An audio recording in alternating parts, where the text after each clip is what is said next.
Fala pessoal, sejam todos muito bem-vindos ao canal Agora Charlie, tá? Hoje nós vamos falar sobre criminologia, uma matéria que eu particularmente acho muito interessante, é uma matéria muito legal. E eu vim trazer hoje a evolução do direito penal. Vocês podem me perguntar, pô, mas a evolução do direito penal? Sim, pessoal. A criminologia, ela nasceu do direito penal. Até ela se tornar uma ciência autônoma, ela passou por algumas fases até ela adquirir metodologia de estudo próprio, tá ok? E eu vim trazer exatamente isso daí. Como será a metodologia da aula de hoje? Eu vou falar sobre o período da vingança apenas. Numa aula posterior eu vou falar sobre o período humanitário e período científico.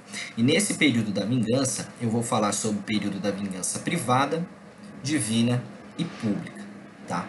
E no final, para fecharmos, eu vou trazer a matéria inteira sobre em metodologia de mapa mental, para fixarmos a matéria, tá ok? Evolução do direito penal. Essa evolução do direito penal, pessoal, também é chamada de primórdios. E essa evolução histórica, ela possui três fases: período da vingança, período humanitário e período científico. É nesse período científico aqui que nós iremos observar mais para frente que a criminologia ela se torna uma ciência autônoma e ela se desvincula do direito penal, tá?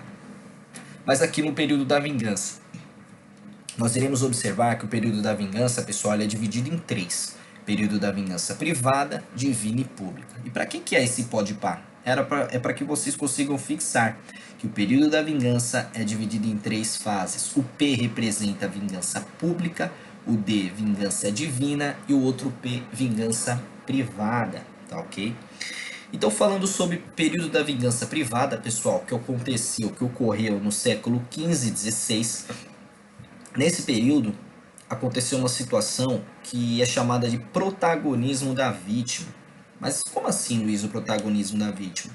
Pois é, nesse período da vingança privada foi um período no qual a vítima ela era responsável pela aplicação do jus puniendi.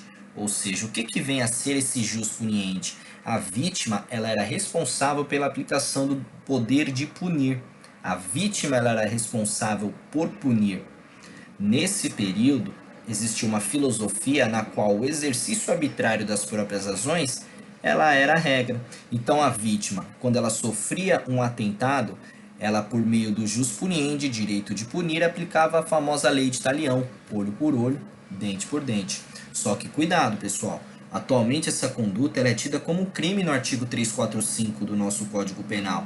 O exercício arbitrário das próprias razões atualmente é crime. E eu trouxe aqui exatamente esse tipo penal.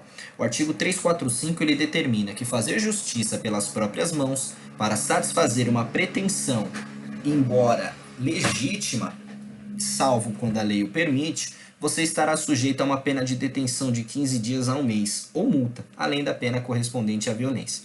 Então, no período da vingança privada, foi um período no qual a vítima era responsável pela aplicação do jus puniendi. Nessa época, pessoal, era totalmente arbitrário. Mas por quê?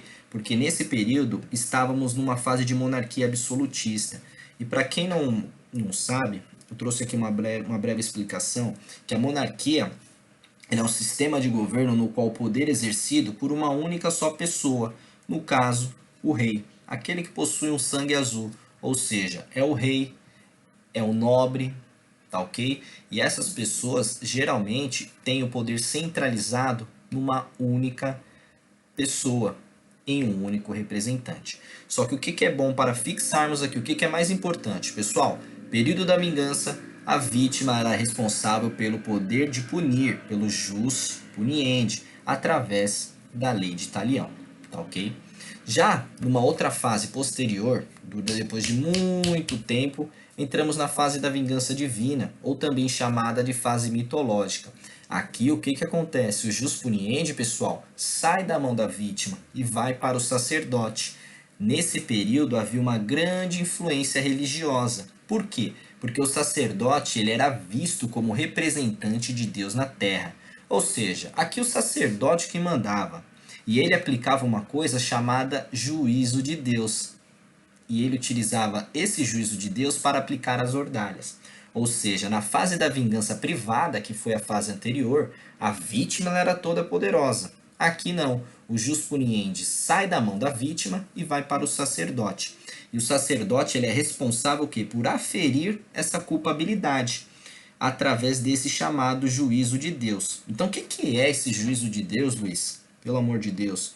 Pois não, esse juízo de Deus é um mecanismo de aferição de culpabilidade e é executado pelo sacerdote através das ordalhas. Ou seja, quando existem duas pessoas presumidamente culpadas, o sacerdote vai olhar e vai analisar, opa, pera lá, quem que é culpado aqui na situação? Eu não sei. Então eu vou aplicar o que? O juízo de Deus. Opa, um mecanismo de aferição de culpabilidade. Só que para isso acontecer, eu preciso aplicar uma prova. E essa prova é chamada de ordalha, tá ok? Então aqui, ó, ordalhas. O que são as ordalhas? Ordalhas são as provas aplicadas para verificar a culpabilidade de um indivíduo. E a conclusão do sacerdote, ela era extraída dos ferimentos e lesões ocasionados na pessoa. Se a pessoa, após realizado o teste, fosse curada, ela era considerada inocente. Caso o ferimento não cicatrizasse, a pessoa era considerada culpada e, consequentemente, destinada à pena de morte.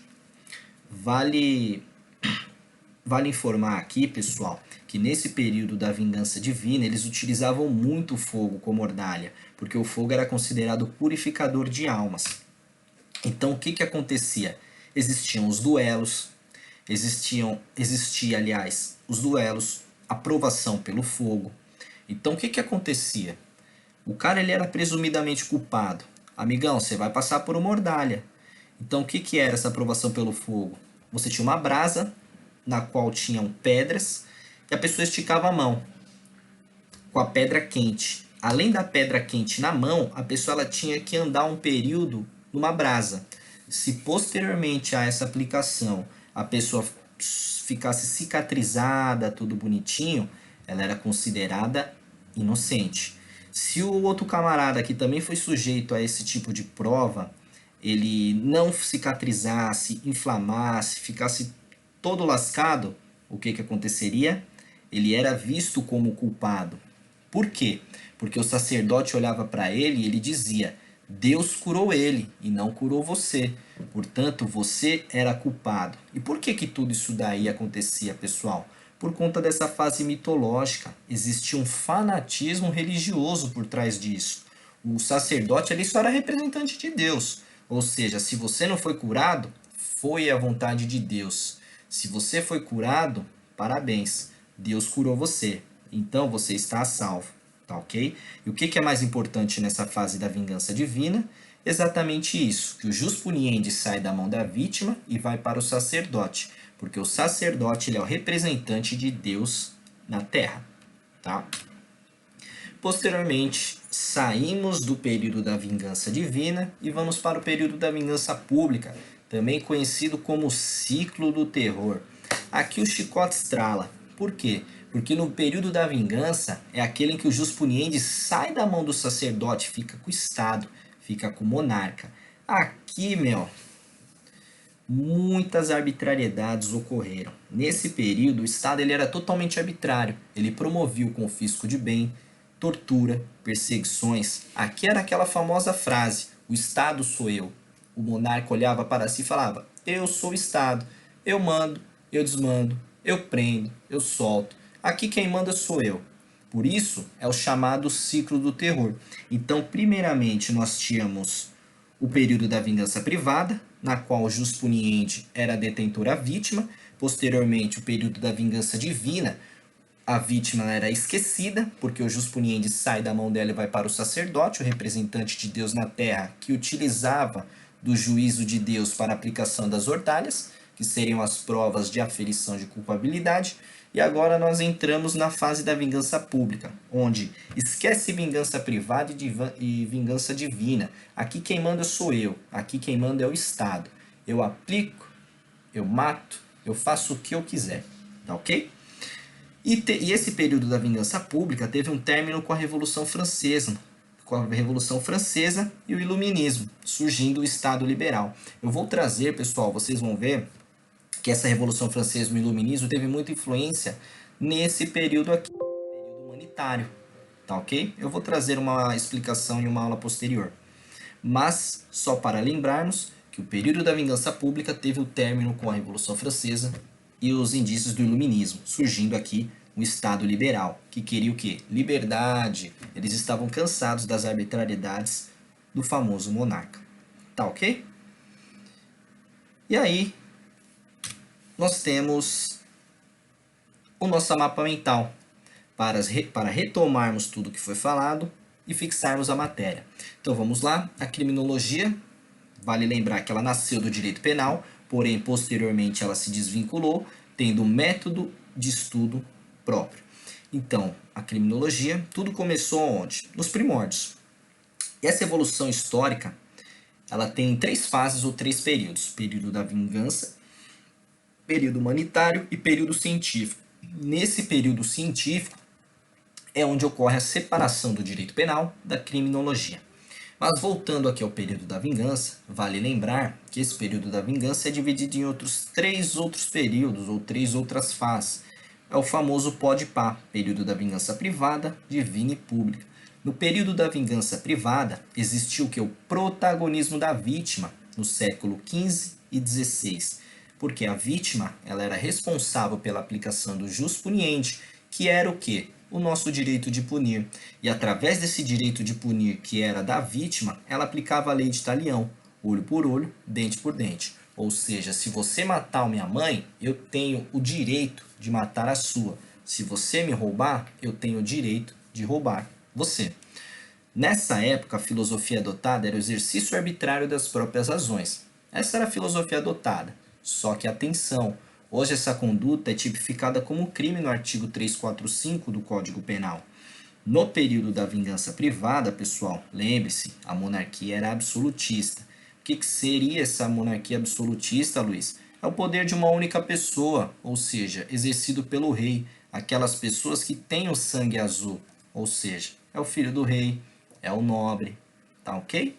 E aí saímos da vingança privada, na qual a vítima ela era toda poderosa, e fomos para o período da vingança divina, também conhecido como fase mitológica. Aqui não há que se falar em poder da vítima. Aqui o jus puniendi vai para o sacerdote. Por quê? Porque foi um período onde teve muita influência religiosa. O sacerdote ele era o representante de Deus na terra e aplicava o juízo de Deus. Que seria esse juízo de Deus, Luiz? Pelo amor de Deus, seria o que? O mecanismo de aferição de culpabilidade, ou seja, o sacerdote olhava para duas pessoas presumidamente culpadas e aplicava o que? As ordalhas, as provas de fogo. O que ele fazia? Nossa, eu preciso saber quem que é o camarada que é culpado aqui. Então, através de Deus, aplicando as provas, que são as ordalhas, eu preciso saber quem é o culpado. Então lembre-se, se após a prova o cara ele fosse curado, estivesse cicatrizado, opa, Deus salvou você. E você, camarada, que não tem a mesma cicatrização, que não tem a mesma situação dele, opa, Deus não quis salvar você, então você é culpado. E, consequentemente, ele era sujeito à pena de morte, tá, pessoal? Esse período aqui da vingança divina ocorre o que? A neutralização da vítima. Por quê? Porque ela perde o poder de punir que estava aqui na vingança privada. Tá ok? E aí nós temos a última fase, a fase da vingança pública, também chamado de ciclo do terror. Foi aqui que eu falei. Aqui o rei ele começa a se achar. Por quê? Porque o jus puniendi sai da mão do sacerdote, o jus puniendi sai da mão da vítima e vai para o Estado. Aqui o Estado ele é totalmente arbitrário, aplica o confisco de bens, torturas, perseguições. Aqui a monarquia é absoluta, ou seja, o Estado sou eu, fala o rei. Eu sou o responsável. Então eu vou prender, eu vou confiscar, eu vou soltar, eu vou prender você, eu posso matar. Aqui o Estado é o rei, porque ele é o responsável pelo jus puniendi, pelo direito de punir. E só para finalizarmos, vale lembrar que a vingança pública termina com a Revolução Francesa e o Iluminismo. Por quê? Porque esse movimento surge, porque nesse movimento, aliás, surge o Estado liberal. tá ok? Menos Estado, eles queriam o quê? Liberdade. Tá ok, pessoal? Espero que vocês tenham gostado. Qualquer coisa, siga na rede social, no Instagram. Deixe um like, curte, compartilha e qualquer informação pode colocar aí nos comentários que eu responderei. Um forte abraço a todos e bons estudos!